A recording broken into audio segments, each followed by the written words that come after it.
নমস্কার বন্ধুরা, মনের মুকুর গল্প পাঠের আসরে আপনাদের সকলকে জানাই সাদর আমন্ত্রণ। আজ আমি যে গল্পটি পাঠ করে শোনাবো সেটি টেনিদার একটি খুব মজার গল্প। গল্পের নাম দি গ্রেট ছাঁটাই, লিখেছেন নারায়ণ গঙ্গোপাধ্যায়। De la গ্রান্ডি মেডিস্টোফিলিস। এই পর্যন্ত যেই বলেছি অমনি খ্যাঁক খ্যাঁক করে তেড়ে এসছে টেনিদা। টেক কেয়ার পেলা, সাবধান করে দিচ্ছি। মেডিস্টোফিলিস পর্যন্ত সহ্য করেছি, কিন্তু ইয়াক ইয়াক বলবি তো এক চাঁটিতে তোর কান দুটোকে একেবারে কন্যাগরে পাঠিয়ে দেব। সেই ঢাউস ঘুড়িতে ওড়বার পর থেকেই বিচ্ছি রকমের চটে রয়েছে টেনিদা। ইয়াক শব্দ শুনলি ওর মনে হয় এক্ষুনি বুঝি ঝপাং করে গঙ্গার জলে গিয়ে পড়বে। সেদিন গণেশ মামা কায়দা করে ইংরেজিতে বলছিল ইয়া ইয়া, শুনে টেনিদা তাকে মারতে যায় আর কি। শেষে হাবুল সেন গিয়ে ঠান্ডা করে, আহা খামকা চেইতে যাও কেন, পেন্টুলুন পইরা ইংরাজি কইতাছে। টেনিদা দাঁত খিঁচিয়ে বলল, কেন, স্বাধীন ভারতে ইংরেজি ফলাবার দরকারটা কি? এই জন্যেই তো জাতিরাজ বড় দুর্দিন। শেষ কথাটা টেনিদা আমাদের পাড়ার সদানন্দ পার্ক থেকে মেরে দিয়েছে। ওখানে অনেক মিটিং হয় আর সবাই বলে জাতিরাজ বড় দুর্দিন। কাউকে কখনো বলতে শুনিনি জাতিরাজ ভারী সুদিন। অথচ যাওয়ার সময় দেখি দিব্যি পান চিবুতে চিবুতে মোটরে গিয়ে উঠল। মরুক গে, জাতির দিন যেমনই হোক, আমার আজকের দিনটা দারুণ রকমের ভালো। মানে আজ সন্ধেই আমাদের বল্টুদার পিস্তুত ভাই ফুলুদার বউ ভাত, বল্টু তোমাকে খেতে বলেছে। আমি বললুম, বারে, মন খুশি হলে একটুখানি ফুর্তিও করতে পারবো না? ফুর্তি বলি, হঠাৎ ফুর্তিটা কিসের? আমি সকাল থেকে একটুখানি আলু কাবলি পর্যন্ত খেতে পারিনি, 4 পয়সার ডাল মুটো না। মনের দুঃখে মরমে মরে আছি, আর তুই কুচো চিংড়ি মতো লাফাচ্ছিস। আমি বললুম, লাফাবো না তো কি, আজ হুলোদার বউ ভাত। হুলোদার বউ ভাত? টেনিদা খাঁড়ার মতো নাকটার ভেতর থেকে ফুটুত করে একটা আওয়াজ বের করে বললে, তাতে তোর কি? দারুণ খ্যাঁট হবে সন্ধেবেলায়। হুলোদার বউ ভাতে খ্যাঁট? টেনিদার নাক থেকে আবার ফুরুত করে আওয়াজ বেরোলো, মানে ওই নেংটি ইঁদুরের কালিয়া, টিকটিকির ডালনা, আরশোলার চাটনি, এই সব তো? কক্ষনো না। আমি ভীষণভাবে আপত্তি করে বললুম, লুচি, পোলাও, মাংস, চপ, ফ্রাই, দই, ক্ষীর, দরবেশ। টেনিদা প্রায় হাহাকার করে উঠল, থাক থাক থাক, আর বলিস নি, আমি এক্ষুনি হার্ট ফেল করবো। সকাল থেকে একটুখানি আলু কাবলি অবধি খাইনি, আর তুই আমাকে এমন করে দাগা দিচ্ছিস। গোহত্যের পাপে পড়ে যাই পেলা, গোহত্যের পাপে পড়বি, এই বলে দিচ্ছি তোকে। শুনে আমার খুব দুঃখ হলো। আমি চুপ করে রইলুম। হ্যাঁ রে, আমাকে তো বলেনি। আমি বললুম, না, তোমাকে বলেনি। আচ্ছা, আমি যদি তোর সঙ্গে যাই, মানে তোর তো পেট টেট ভালো নয়, বেশি খেয়ে টেয়ে একটা কেলেঙ্কারি যাতে না করিস, সেই জন্যই যদি তোকে পাহারা দিতে। আমি বললুম, ওসব চালাকি চলবে না। হুলোদার বাবা ভীষণ রাগী লোক, এই কান পর্যন্ত ইয়া গোঁফ। দুবেলা দুটো এক মনে মুগুর ভাঁজেন, বিনা নেমন্তন্নে খেতে গেলে তোমাকে ছাদ থেকে ফুটপাতে ফেলে দেবেন। টেনিদা ভারী বেজার হয়ে গেল, বললে, আমি দেখছি যেসব বাবার বড় বড় গোঁফ থাকে তারা এমনি যাচ্ছেতাই হয়, বোধহয় নিজেদের বাঘসিঙ্গি বলে ভাবে। আর যেসব বাবা গোঁফ কামায়, মেজাজ খুব মোলায়েম, দেখলেই মনে হয় এক্ষুনি মিহি গলায় বলবে, খোকা, দুটো রসগোল্লা খাবে? আর গোঁফওয়ালা বাবাদের ছেলেরা দুবেলা গাঁটটা খায়। এই সকালবেলা গোঁফ নিয়ে বকবকানি আমার ভালো লাগে না। চলে যাওয়ার জন্য পা বাড়িয়েছি, অমনি টেনিদা বললে, খ্যাঁট তো সন্ধেবেলায়, এক্ষুনি গিয়ে কি কলা পাতা কাটবি নাকি? কলা পাতা কাটবো কেন? আমি কোথায় চাকর রামধনিয়া? আমি যাচ্ছি চুল কাটতে। বলি ডাঁটের মাথায় চলে যাচ্ছি, টেনিদা আবার পিছু ডাকলো, কোথায় চুল কাটবি? সেলুনে? চল, আমি তোর সঙ্গে যাই। আমার মনে নিদারুণ একটা সন্দেহ হলো। আবার তুমি কেন? আমি চুল ছাঁটতে যাচ্ছি, তোমার যাওয়ার কি দরকার? টেনিদা বললে, আরে এই দরকার আছে বই কি? বউ ভাতে নেমন্তন্ন খাবি, যা তা করে চুল ছেঁটে গেলে মান থাকবে নাকি? এমন একখানা মোক্ষম ছাঁট লাগাবি যে লোকে দেখলে হাঁ করে থাকবে। চল, আমি তোর চুল কাটা তদারক করব। কথাটা আমার মনে লাগলো। সত্যি তো টেনিদা একটা চৌকস লোক, 10 রকম বোঝে। আর চুপি চুপি বলতে দোষ নেই, একা সেলুনে ঢুকতে আমারও কেমন গা ছমছম করে। যেরকম কচাকচ কাঁচি-টাচি চালায়, মনে হয় কখন কচাং করে একটা কানই বা কেটে নেবে। বললুম, চলো তাহলে। প্রথমেই চোখে পড়ল ওম তারক ব্রহ্ম সেলুন। যেই ঢুকতে যাচ্ছি, অমনি হা, হা করে বাধা দিয়ে টেনিদা বলল, খবরদার প্যালা, খবরদার! ওখানে ঢুকেছিস কি মরেছিস? কেন? আরে নাম দেখছিস না? ওং তারক ব্রহ্ম। ওখানে ঢুকলে কি হবে জানিস? সব চুলগুলো কদম ছাঁট করে দেবে।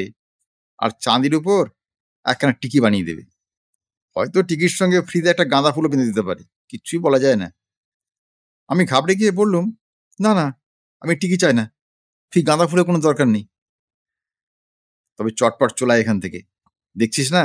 একটা হোঁতকা লোক কেমন জুলজুল করে তাকাচ্ছে। আর দেরি করলে হয়তো হাত ধরে হিড় করে ভেতরে টেনে নিয়ে চলে যাবে। তক্ষুনি পা চালিয়ে দিলুম। একটু এগোতেই বিউটি ডি সেলুনিকা। একে বিউটি, তার আবার সেলুনিকা। দেখি আমার কেমন যেন ভাব এসে গেল। বলতে ইচ্ছে করলো, সত্যিই সেলুকাস, কি বিচিত্র এই দেশ। তারপর কি যেন, রাতে প্রচণ্ড সূর্য-টূর্য, ওসব আর মনে পড়ল না। টেনিদা, তাহলে এখানেই ঢোকা যাক। শুনেই টেনিদা দাঁত খিঁচে উঠল। হ্যাঁ, এইখানেই ঢুকবি বই কি। পটল দিয়ে শিঙি মাছের ঝোল খাস, তোর বুদ্ধি আর কত হবে? কেন? নামটা তো, হ্যাঁ, নামটাই তো। ঢুকিয়ে দেখ না একবার। ঠিক কবিদের মতো বাবরি বানিয়ে দেবে। পেছন থেকে দেখলে মনে হবে মেম সাহেব হেঁটে যাচ্ছে। আর কেউ যদি তোকে ঠ্যাঙাতে চায়, তাহলে বাবরি চেপে ধরে, শুনি আমার দম বন্ধ হয়ে যাবে লোকটা। এমনিতেই ছোট কাকা আমার কান পাকড়াবার জন্য তককে তককে থাকে, বাবরি পেলে কি আর রক্ষে থাকবে? কান প্লাস বাবরি, একেবারে দুদিক থেকে আক্রমণ। না, না, তবে থাক। আমি বাঁই বাঁই করে প্রায় সিকি মাইল এগিয়ে গেলুম। আর টেনিদা লম্বা লম্বা ঠ্যাঙে 3 লাফি ধরে ফেলল আমাকে। বুঝলি প্যালা, সেলুন ভারী ডেঞ্জারাস জায়গা। বলতে গেলে সুন্দরবনের চাইতেও ভয়াবহ। বুঝে সুঝে ঢুকতে না পারলেই স্রেফ বেঘরে মারা যাবি। সেই জন্যই তো তোর সঙ্গে এলুম। আর দেখলি তো, না থাকলে এতক্ষণ হয়তো তোর ঘাড় ফাঁপানো বাবরি কিংবা 1.5 হাত টিকি বেরিয়ে যেত। কিন্তু টেনিদা, চুল তো ছাঁটতেই হবে। আলবাত, ছাঁটতে তো হবেই। টেনিদার গলার আওয়াজ গম্ভীর হয়ে উঠল। চুল না ছাড়লে কি চলে? ছাঁটবার জন্যই তো চুলের জন্ম। যদি চুল ছাঁটবার ব্যবস্থা না থাকতো, তাহলে কি আর চুল গজাতো? এই দেখ না, ফুর আছে বলেই মানুষের মুখে গোঁফ ফুটেছে। তবু সংসারে এমন একটা পাষণ্ড লোক আছে যারা গোঁফ কামায় না, আর খুরকে অপমান করে। নিশ্চয় হলুদের বাবার কথা বলছে। আমার কিন্তু ওসব ভালো লাগছিল না। বলতে যাচ্ছি, গোঁফটোক এখন থামানো বাবু। এমন সময় দেখি আর একটা সেলুন, সুকেশ কর্তনালয়। আবার ইংরেজি করে লেখা, the best hair cutting. Tenida, ওই তো সেলুন। সেলুন? টেনিদা ভ্রু কুঁচকালে, তারপর নাক বাঁকিয়ে পড়তে লাগলো। সুকেশ কর্তনালয়, কর্তনালয়, বাস, বাস, বাস কেন? টেনিদা এবার বুক চিতিয়ে সোজা হয়ে দাঁড়ালো। কটমট করে কিছুক্ষণ তাকালো আমার দিকে। তারপর হঠাৎ আমার চাঁদির পর পটাং করে গোটা 2 টোকা মেরে বললে, গাঁটটা খেতে পারবি? আমি বিষম চমকে উঠলুম। মিছিমিছি আমি গাঁটটা খাবো কেন? আমার কি দরকার? গুরুজনের মুখে মুখে তর্ক করিস কেনটা? যা বলছি জবাব দে। খেতে পারবি গাঁটটা? 5, 10, 15টা? আমি তাড়াতাড়ি বললুম, একটাও না, একটা খেতেও রাজি নই। তাহলে 7টা চাঁটি? আমি বললুম, কি বিপদ? হচ্ছে সেলুনের কথা, চাঁটি আসে কোত্থেকে? আরে আসে, আসে। চাঁটাবার মওকা পেলেই আসে। নে, এখন জবাব দে। খাবি ঝাঁটি? কক্ষনো না। না। টেনিদার গলা আরো গম্ভীর। আচ্ছা, জাড্ডাপা শব্দের মানে জানিস? না। উড়ম্বর? না, তাও জানি না। আমি বিব্রত হয়ে বললুম, যাচ্ছি চুল কাটতে। তুমি কেন যে সব ফ্যাচাং? কথাটা শেষ করার আগেই টেনিদা গর্জন করে উঠল। স্তব্ধ হও, রে রে বাচাল। তারপর আবার গদ্য করে বললে, জানিস কুটমাল মানে কি? বল দেখি। মতকুনিকা অর্থ কি? আমি কাতর হয়ে বললুম, কি যে বলছো টেনিদা, কোনো মানে হয়? তুমি কি পাগল না পার্সে মাছ যে খামোগা সব বক বক করে? টেনিদা আবার আমার চাঁদিতে পটাং করে একটা টোকা মারলো। ওরে গাধা, সেলুনের নাম দেখেও বুঝতে পারিসনি? কর্তনালয়, তার উপর আবার সুকেশ। ওরকম নাম কে দিতে পারে? কোনো হেড পণ্ডিত নিশ্চয়ই স্কুল থেকে পেনশন নিয়ে এখন সেলুন খুলেছে। যেই ঢুকবি অমনি হয়তো জিজ্ঞেস করবে, আপনার শিরোরোহ কি সমলে উৎপাটিত হইবে? তুই বুঝতে পারবি না, হাঁ করে তাকিয়ে থাকবি। তখন রেগে তোকে চারটি গাঁটটা লাগিয়ে বলবে, আরে রে অনডবান, সত্তর বিদ্যালয়ে গমনপূর্বক প্রথম ভাগ পাঠ করো। না না, পাঠ করহ। শুনি আমার পালা জোরে পিলে তড়াক করে লাফিয়ে উঠল। তবুও সাহসের ভান করে বললুম, যত সব বাজে কথা, গিয়েই দেখি না একবার। টেনিদা বললে, যা না, যেতেই তো বলছি তোকে, যা ঢুকে পড়, এক্ষুনি যা। এমন ভাবে উৎসাহ দিলে আর যাওয়া যায় না। আমি তৎক্ষণাৎ এদিকে ফুটপাতে চলে এলুম। কিন্তু সেলুনে কি ঢোকা যাবে না টেনিদা? টেনিদা চিন্তা করে করে অনেকক্ষণ ধরে আস্তে আস্তে মাথা নাড়ল। আমার মনে হচ্ছে ঢোকা উচিত নয়। একটু ভালো বাংলা টাংলা যদি জানতিস, তাহলেও বা কথা ছিল। তাহলে কি আর চুল কাটা হবে না? আমার পালা জোরে পিলে হাহাকার করে উঠল। কিন্তু ভালো করে চুল ছাঁটতে না পারলে তারা বউ ভাতে যাবই বা কি করে? টেনিদা বললে, দাঁড়া, একটু ভেবে দেখি। দে, আগে 4টা পয়সা দে তো। আর পয়সা কেন? আরে ডালমুট খাবো, খেলে মগজটা সাফ হবে, তখন বুদ্ধি বাতলে দেবো। কি আর করি, দিতেই হলো 4 পয়সা। টেনিদা ওই 4 পয়সার ডালমুট কিনে বেশ নিশ্চিন্তে বুদ্ধি সাফ করতে লাগলো। আমাকে একটুও দিলে না। আচ্ছা টেনিদা, একবার ছোট কাকার অফিসে গেলে কেমন হয়? টেনিদার ডালমুট চিবানো বন্ধ হলো। সে কি রে, তোর ছোট কাকার সেলুন আছে নাকি? না না, সেলুন না। ওই ছোট কাকা বলছিল না, ওদের অফিসে ছাঁটাই হচ্ছে। গেলে আমার চুলটাও নিশ্চয়ই ছাঁটাই করে দেবে। টেনিদা বিরক্ত হয়ে বললে, দূর বোকা, অফিসে গিয়ে চুল ছাঁটে?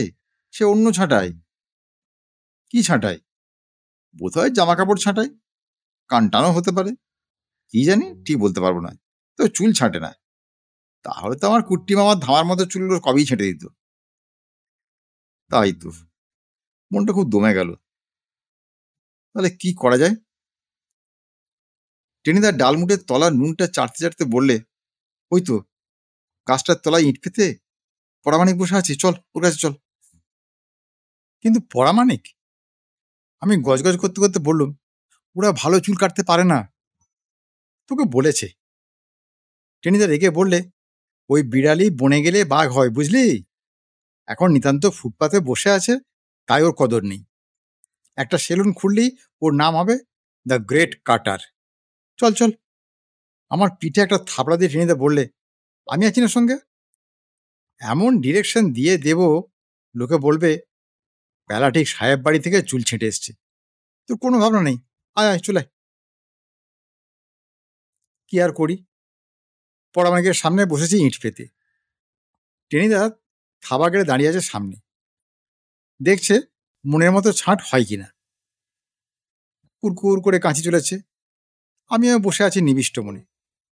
হঠাৎ দেখি টেনিদা হাঁ হাঁ করে উঠল, এ পরামানিক জি, ঠারো ঠারো। পরামানিক আশ্চর্য হয়ে বললে, ক্যা ভইল বা? আরে ভইল না, মানে ঠিক হচ্ছে না, ऐसा नहीं, ওভাবে ছাঁটলে চলবে না।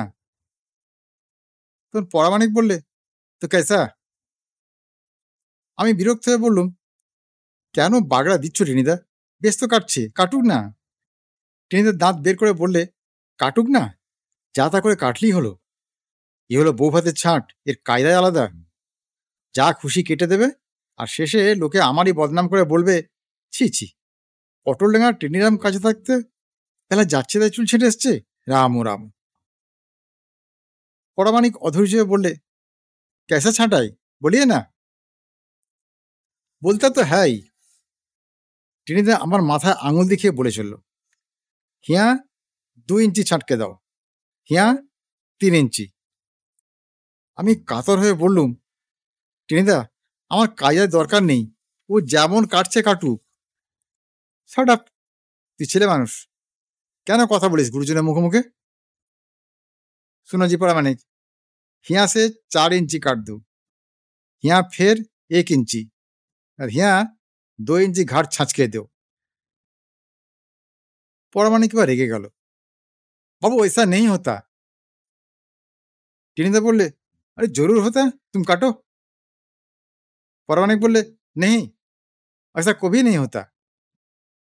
আমি কাঁদো কাঁদো হয়ে বললুম, টেনিদা দোহাই তোমাকে, পায়ে পড়ছি তোমার, ওকে কাটতে দাও। টেনিদা গর্জন করে বললে, চুপ রাও, তুমি কাটো পরামানিক জি। পরামানিকে আত্মসম্মানে ঘা লেগেছে তখন। নিজের সংকল্পে সে অটল। नहीं होता नहीं। अरे अलबात होता। कयटो छांट देखा तुम छांटे क्या जानता, काटो। नहीं काटेगा, बदनाम हो जाएगा हमको, वो सब नहीं होता, नहीं होता। टेनिदা চেঁচিয়ে উঠল, সব होता। आकाशे स्पुटनिक होता, माथा में टाक होता, मुर्गी आज ठैंग निये चले बेड़ाता, कल से ठैंग प्लेट में कटलेट हो जाता, सब होता, तुम कुछ नहीं जानता। हम नहीं जानता, नहीं जानता। टेनिदा गलाय स्वर बज्र कठोर, आप जानते हैं? परामानिक চ্যালেঞ্জ করে বসলো, जरूर जानते हैं। টেনিদা দারুণ উত্তেজিত, তো কাটিয়ে। পরামানিকে বলবার অপেক্ষা মাত্র, পটাং করে টেনিদা তার কাঁচি হাত থেকে কেড়ে নিলে, আর আমি বাবারে, মারে, পিসিরে বলে চেঁচিয়ে লাফিয়ে উঠবার আগেই আমার চুলে টেনিদা কাঁচি চলতে লাগলো। এ দেখো 4 इंची, ए देखो 5 इंची, ए देखो ये 3 इंची, দেখো। কিন্তু পরামানিক দেখবার আগেই আমি চোখে তখন সর্ষে ফুল দেখছি। উঠে প্রাণপণে ছুট মেরেছি আর তারও সরে চেঁচাচ্ছি, মেরে ফেললে, ডাকাত, খুন। আমার পেছনে রাস্তার লোক ছুটছে, কুকুর ছুটছে, পরামানিক ছুটছে, পুলিশ ছুটছে, আর সকলের আগে ছুটছে কাঁচি হাতে টেনিদা। বলছে, তালা দাঁড়া দাঁড়া দাঁড়া, একবার ওকে ভালো করে দেখিয়ে দিই ছাঁট কাকে বলে। হুলুদার বউ ভাতে সবাই পোলাও, মাংস, ফ্রাই, সন্দেশ খাচ্ছে এতক্ষণে, আর আমি একেবারে মুখক্ষম ছাঁট দিয়ে বিছানায় চুপচাপ শুয়ে আছি। অর্থাৎ ন্যাড়া হওয়া ছাড়ার উপায় ছিল না। এই ছাঁট নিয়ে কোনো মতেই বউ ভাতের নিমন্ত্রণ খেতে যাওয়া চলে না। আর চাটুর্যেদের ওয়াক থেকে কে যেন আগে শুনিয়ে শুনিয়ে চিৎকার করে বললে, ডিলা গ্র্যান্ডি মেডিস্টোফিলিস, ইয়াক ইয়াক। মনে হলো টেনিদারই গলা। আজকের গল্প তাহলে এখানেই শেষ করছি। বন্ধুরা, যদি গল্পটি আপনাদের ভালো লাগে তাহলে অবশ্যই একটি লাইক দেবেন ও ভিডিওটি শেয়ার করবেন, আর মনের মুকুর চ্যানেলটি সাবস্ক্রাইব করে আমাকে আরও অনুপ্রাণিত করবেন। আর গল্পটি কেমন লাগলো তা কমেন্ট করে জানাতে যেন ভুলবেন না। নমস্কার।